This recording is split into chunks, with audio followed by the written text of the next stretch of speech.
예수께서 부활하신 다음에 세 번째 제자들을 만나신 내용이 자세하게 기록이 되어 있습니다. 첫 번째 부활하신 다음에 나타나셨을 때는 제자들이 안식 후 첫날, 즉 안식일 날 십자가에서 고난을 받으셨죠. 안식일 다음 날 부활하셨는데 부활하시자마자 낙심 가운데 있는 제자들에게 찾아가셨습니다.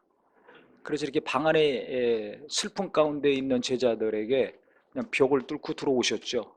부활하신 다음에 예수님은 시공을 초월할 수 있는 몸이시기 때문에 그냥 벽을 뚫고 들어오셨어요. 그래서 첫 마디가 평안하라고 하셨습니다.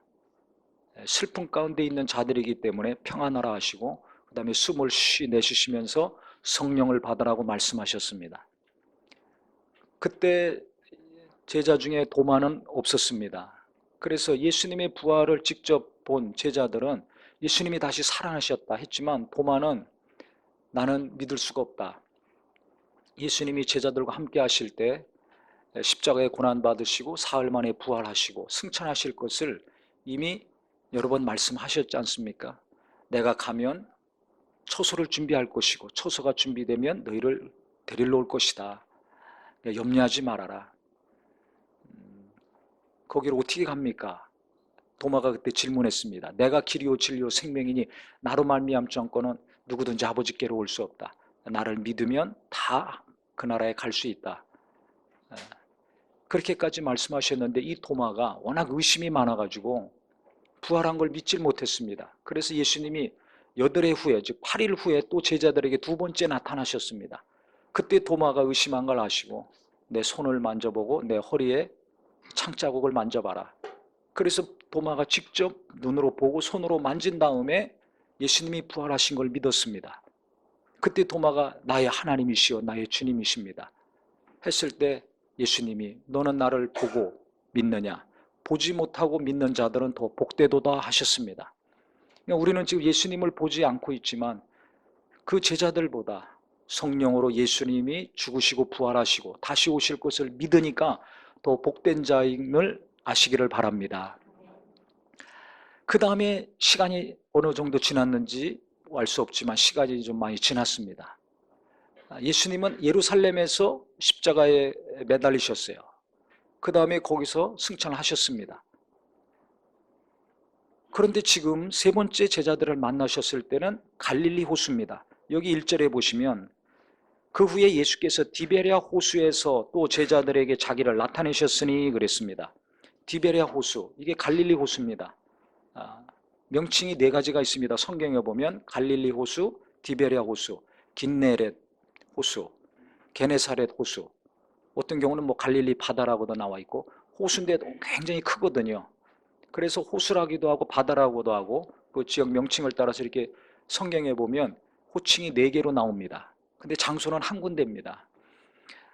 그러니까 이 제자들이 고기를 잡던 특히 베드로와 안드레 형제, 그 다음에 야고보와 요한 형제들이죠. 이 두 형제들이 그곳에서 고기 잡고 어부로서 살던 곳 아닙니까? 갈릴리 지역에서 주로 예수님이 제자들을 부르셨습니다.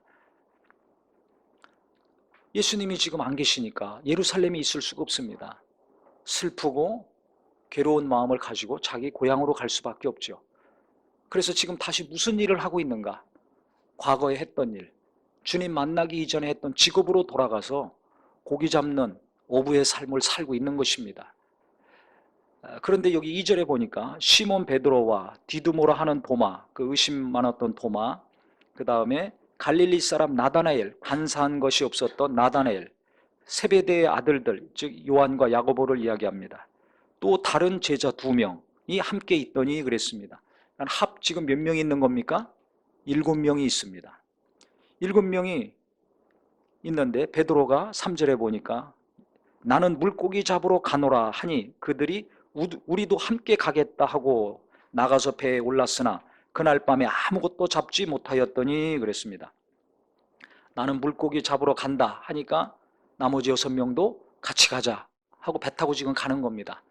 그럼 이때 베드로가 희망을 가지고 소망에 찬 목소리로 나는 고기 잡으러 간다. 그래서 고기 많이 잡아서 내가 편안하게 이제 잘 살아야 되겠다. 이런 목소리로, 이런 마음으로 이야기했을까요? 저는 그렇지 않다고 생각을 합니다.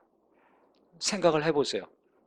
고기를 잡다가 밤새 고기를 잡았다가 고기를 못 잡았습니다. 그런데 예수님이 던지라 하신 곳에 그물을 던졌더니 고기를 가득 잡았습니다.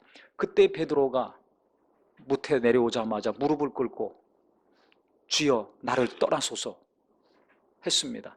당신은 하나님의 아들이십니다. 이 이야기입니다. 하나님 만나면 이스라엘 백성들은 죽는 줄 알았습니다. 하나님은 거룩하신 분이고 자기들은 죄인이기 때문에.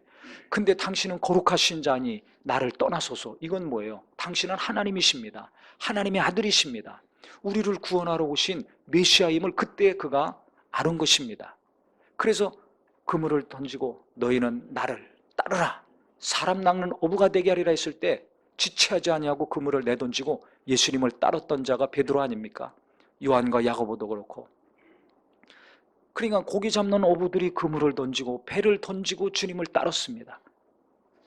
세리마태는 세금 주머니 던지고 주님을 따랐습니다. 열심당원, 독립운동하던 시몬도 칼 던지고 주님을 따랐습니다. 그러니까 원래 자기 직업들이 있었던 사람들이야. 열심히 밤이 맞도록 고기 잡는 충성된 자들이었습니다. 자기 직분에, 직업에. 그런데 예수를 만났을 때 이들이 자기 직업을 뒤로하고 주님께 헌신하고 주님과 함께하는 삶을 살았습니다. 그런데 3년 정도 있다가 자기 동료 중에 한 사람인 가룟 유다가 헌금에 있는 그 재정을 맡고 있었는데 헌금 조금씩 도둑질하더니 그걸 보고 마귀가 예수를 팔 생각을 집어넣었을 때 그 생각 붙들고서 돈 몇 푼 받고서 예수님 팔았잖아요. 그래서 나중에 괴로워서 자살에 목매달아 죽었지 않습니까? 생각해 보세요. 12명이 있는데 12명 중에 하나가 예수님을 팔다가 괴로워가지고 자살해 죽었어요.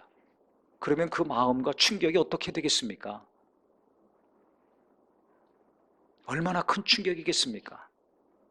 근데 로마 병사들이 예수님 잡으러 왔을 때 베드로가 칼을 빼가지고 말고의 귀를 잘랐죠. 그 병사의 귀를 잘랐어요.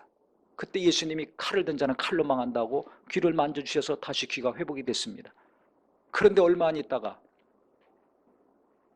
내가 오게도 같이 가고 죽는데도 같이 가겠습니다 했던 베드로가 내가 닭 울기 전에 3번 나를 부인하리라 한 말씀처럼 예수님이 병사에게 붙들려 가실 때 다 도망갔습니다. 열제자 도망가고 베드로도 도망갔어요. 근데 예수님이 밤새 신문 받으시는데 너무 괴로워가지고 베드로는 그 근처까지 갔습니다. 그 주변 사람들이 야, 너 저 사람과 한패 아니냐? 같이 다니지 않았느냐 했을 때 나는 저를 모른다. 나는 저 사람과 상관없다. 3번 부인했습니다. 그랬더니 새벽에 닭이 울었어요. 그때 예수님이 하신 말씀이 생각나서 내가 닭 울기 전에 3번 나를 부인하리라 한 말씀이 생각나서 너무 괴로워서 나가서 통곡하고 울었습니다. 내가 몇 시간 전만 해도 내가 오게도 같이 가고 죽는데도 같이 가겠습니다 했는데 그 이전에는 뭐라고 했습니까? 수많은 무리들이 예수님 말씀 듣고 고침받고 귀신도 떠나가고 그래가지고 예수님께 오지 않았습니까? 근데 다 떠났습니다.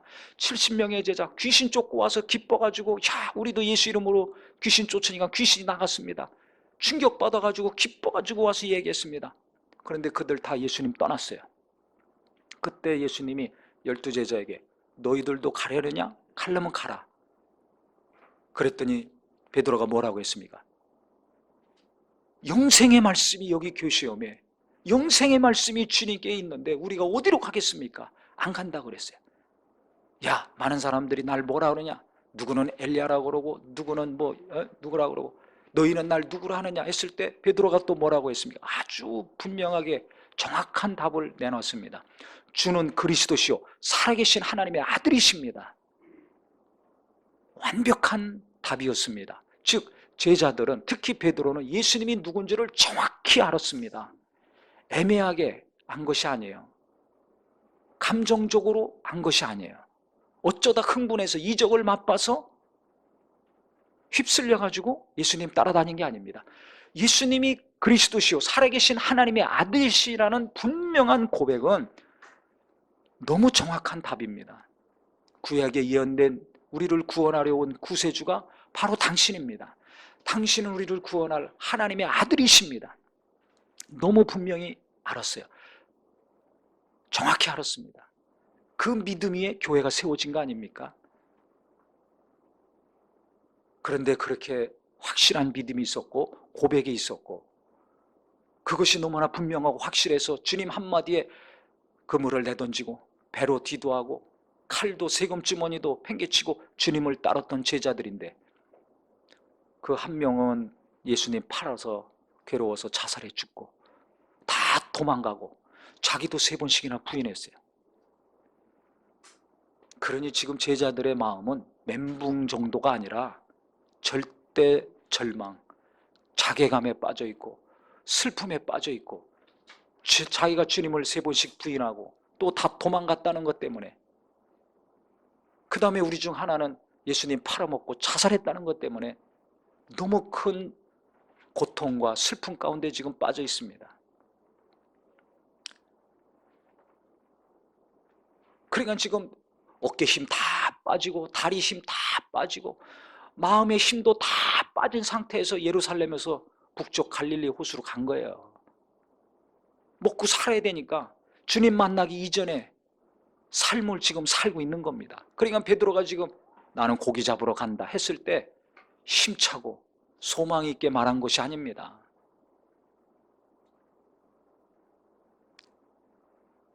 우리가 열심히 하나님께 기도하고 봉사하고 헌금도 하고 힘썼던 시절이 있을 것입니다.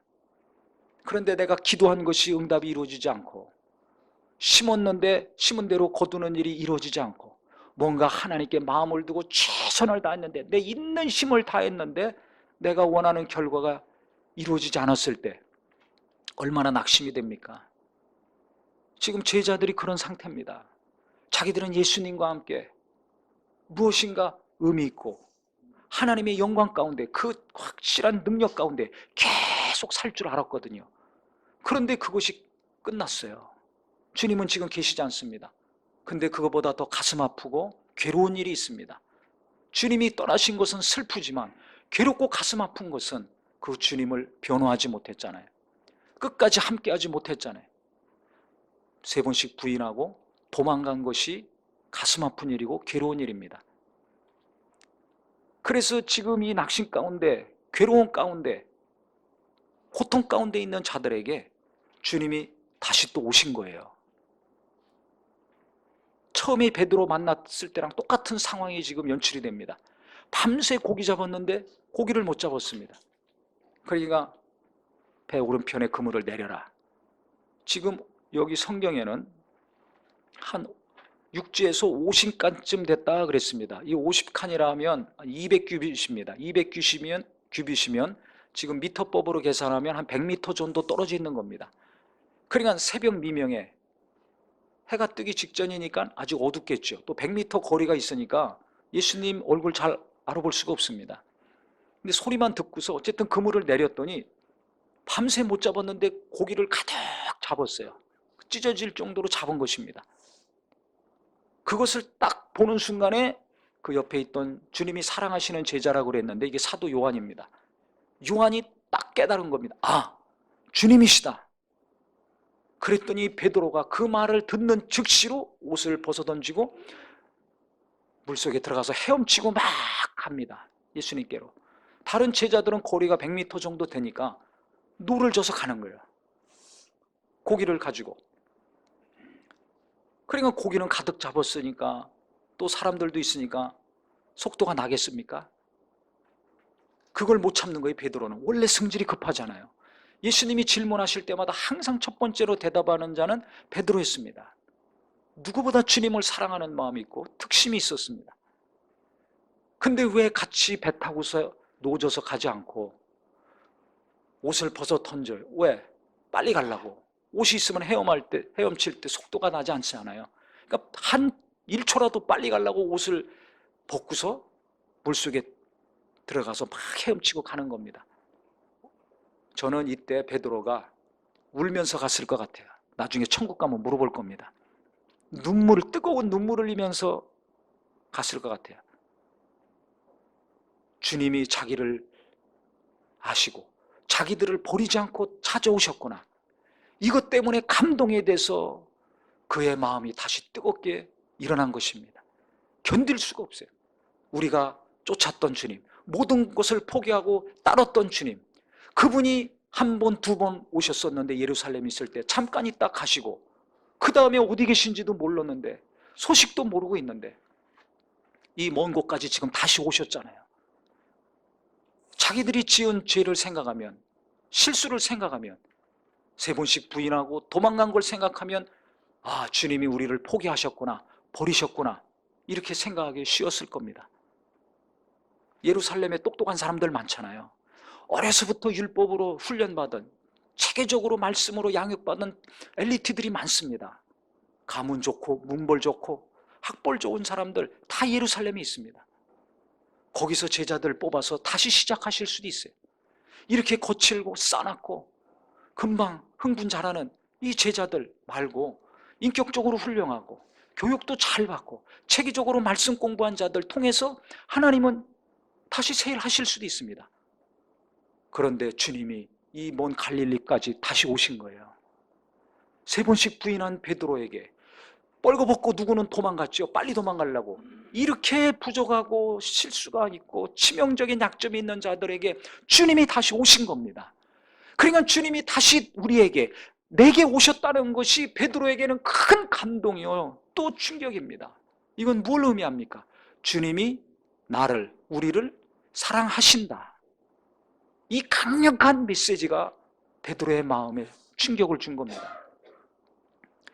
예수님의 제자들을 통해서 계속해서 큰 일을 하셨는데 그 비결이 뭘까요?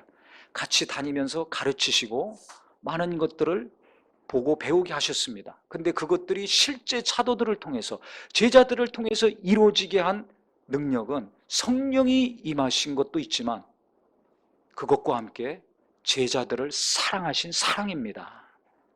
진정한 제자는 사랑할 때 나옵니다. 진정한 헌신과 충성은 사랑을 받았을 때 하게 됩니다. 목숨 걸고 그들이 나중에 순교하지 않습니까? 왜 목숨 걸고 순교했겠어요? 성령 받았기 때문에. 우리는 성령 안 받았습니까? 성령 받았는데 왜 목숨 내놓지 않을까요? 왜 반짝하다가 다 식어졌습니까? 성령 받았기 때문만이 아니라 예수님의 사랑을 그 이전부터 받았기 때문에 그래요. 상식적으로 생각해 보세요. 내가 어려울 때 도망갔는데, 나 모른다고 3번이나 부인했는데 그들과 함께 할 수 있겠습니까? 예수님은 베드로가 3번 부인할 거 미리 아셨어요. 제자들이 도망갈 거 미리 아셨습니다. 아셨기 때문에 충격이나 상처가 없었겠지만은, 진짜 그럴까요? 나랑 가까이 있는 사람들이 어떻게 할지 내가 뻔히 알지만 그것이 실제 현실에서 이루어졌을 때, 나를 배신하고 도망갔을 때, 나를 모른다고 한 번도 아니고 3번씩이나 부인했을 때, 그것도 나를 가장 사랑한다는 사람이, 내가 누군지 제일 잘 아는 사람이 그렇게 했을 때, 그렇게 할 거라는 걸 뻔히 알지만 그것이 직접 내 귀에 들려오고 내 눈에 보였을 때 마음이 어땠을까요? 저는 예수님께 나중에 천국 가면 물어볼 겁니다. 그때 마음이 평안하셨습니까? 어떠셨습니까? 궁금하거든요. 예수님 감정이 있습니까? 없습니까? 감정이 있습니다. 나만 아프고 나만 괴로운 것이 아니에요. 예수님 감정이 있어요. 뭘 느끼셨을까요? 어떻게 생각하셨을까요? 그렇지만 제자들 만나셨을 때, 야, 너 그때 왜 나 부인했어? 너 그렇게 정확하게 대답을 날마다 해놓고서 왜 나를 3번씩 부인했나? 또 다른 제자들에게, 너희들 왜 그때 도망갔냐? 그때 걔 뻘거벗고 도망가네. 빨리 도망가려고 했더니 걔 그럴 수가 있느냐? 한마디 안 하셨습니다. 제자들이 실수한 거, 제자들이 잘못한 거 한마디 안 하셨습니다. 도리어 생선 가져와라, 구워가지고 밥상 잘 차려서 먹이셨습니다. 마음도 힘들고 육체도 힘들고 정신적으로도 피폐해진 절망 가운데 살고 있는 자들, 밤새 고기 잡았으니까 육체도 힘이 없는 자들에게 위로해 주시고 격려해 주시고 육체도 먹을 것을 주셨습니다. 우리가 밥을 차려줄 때 아무한테나 밥 차려줍니까? 밥 먹자는 것도 아무한테나 밥 먹자고 약속합니까? 특별하게 친한 사람과 우리가 식사를 합니다. 또 직접 밥을 해서 차려주는 것은 진짜 사랑하는 사람, 귀한 사람한테 하는 것입니다. 즉 예수님이 이 먼 곳까지 다시 찾아오시고 그 다음에 조방까지 만들어서 먹여주셨다는 것은 뭘 의미합니까? 제자들을 변치 않고 사랑하셨다는 것을 의미합니다. 예수님의 변치 않는 사랑이 제자들을 다시 힘있게 하고 사명을 감당하게 한 것입니다. 진정한 제자는 사랑에서 나옵니다. 우리는 계속 사랑할 수가 없어요. 그 사람이 어떻게 하느냐에 따라서, 조건에 따라서 마음을 열든지 닫든지 주든지 빼든지 합니다. 그런데 예수님은 제자들이 어떻게 했든지 관계없이 처음 사랑을 그대로 지속하셨습니다. 왜 그렇습니까? 제자들이 예루살렘에 있는 사람들보다 어느 누구보다 좀 거칠고 부족하고 연약함은 많다 할지라도, 실수가 있다 할지라도 뜨겁게 진실하게 어느 누구보다 순수하게 예수님을 사랑하고 진리를 사랑하는 자라는 걸 아셨기 때문에 그렇습니다. 즉 외모를 보지 아니하고 겉을 보지 아니하고 마음의 중심을 보셨기 때문이라고 저는 생각을 합니다. 우리가 좀 성격이 거칠고 부족함이 있고 온전치 못한 것들이 있다 할지라도 내 마음의 중심이 진심으로 주님을 사랑하고 순수한 마음으로, 깨끗한 마음으로 진짜 주님을 사랑한다면 그 마음의 중심을 보셔서 하나님은 언젠가 내게 놀라운 만남을 주시고 일을 이루어 주실 것이라는 것이 믿음이 되고 소망이 되기를 바랍니다. 계속 기도했는데 응답이 안 와서 기도 못하는 분들이 있을 겁니다. 내가 열심히 헌금했는데 경제적으로 어려워져서 11조도 안 하고 감사도 안 하고 헌금 안 하고 사는 분도 있을 수 있습니다. 또 자식을 위해서 기도했는데 자식의 길이 꽉 막혀가지고 날마다 숨이 막히고 잠이 편하게 오지 않는 분도 있을 수가 있습니다. 제자들이 지금 낙심해서 고기 잡으러 가자 한 것처럼 과거로 돌아가서 헌신하고 충성하고 땀 흘리고 눈물 흘리며 주를 위해서 한 영혼을 위해서 희생했던 그 삶은 과거의 추억으로 끝나고 그 이전의 삶으로 돌아가서 기도 안 하고 말씀 보기도 어렵고 정말 하나님과 거리가 먼 것처럼, 하나님과 무슨 철판이 깔려서 꽉 막힌 것처럼 답답하게 신음하며 탄식하며 사는 시간들이 누구에게나 있습니다. 저에게도 있었어요. 하지만 내가 하나님에 대해서 어떻게 생각하느냐에 관계없이 내가 의지적으로 주님을 부인하고 떠나지 않는 이상 내 마음의 진실함과 순수함을 하나님은 기억하시고 언젠지 모르지만 때가 참에 이 갈릴리까지 오셔서 제자들을 만나주시고 위로해 주시고 정죄하거나 따지거나 꾸짖거나 하지 않고 도리어 건강하게 밥도 만들어 주시고 내가 나를 사랑하느냐? 내가 주님을 사랑합니다 했을 때 내 양을 쳐라, 내 양을 먹여라, 놀라운 약속을 주시고 그 다음에 3,000명이 회개하고 돌아오는 역사를 이루는데 베드로 사용하지 않으셨습니까? 한 것처럼 내 마음의 중심을 보시고 내가 하나님께 기도하고 열정적으로 주님을 사랑하고 희생하고 헌신했던 거 하나님이 분명히 기억하셔서 언젠지 모르지만 때가 차면 나를 찾아주신다는 것을 분명히 믿으시기를 예수 이름으로 축원합니다. 예수 이름으로 축원합니다. 그날은 반드시 올 것입니다. 왜 그렇습니까? 내 마음은 바뀌지만 주님은 변치 않는 분이기 때문에 그렇습니다. 예수님은 어제나 오늘이나 영원토록 동일하신 분입니다. 내가 처음 예수님을 만났을 때나 내가 뜨겁게 주님을 사랑해서 희생하고 헌신하고 가까이 주님께 갔을 때나 지금 낙심하고 좌절 가운데 멀리 있을 때나 관계없이 주님은 나를 사랑하세요. 제자들 사랑하셨잖아요. 남들은 뭐라고 할지 모르지만 주님은 그들의 순수함과 진실함을 아시는니다. 사랑하셨어요. 진정한 사랑이, 변치 않는 사랑이 사람을 변화시키는 겁니다. 진실한 사랑, 변치 않는 사랑이 제자들을 진짜 제자되게 만들어 주셨습니다.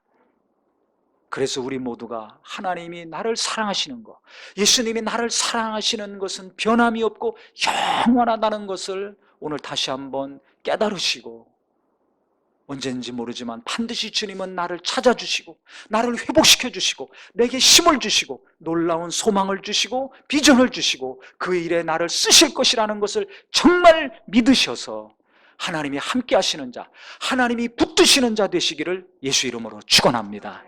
예수 이름으로 축원합니다. 오늘 예배 나오신 것만으로도 내가 하나님을 사랑하기 때문에 나온 거 아닙니까?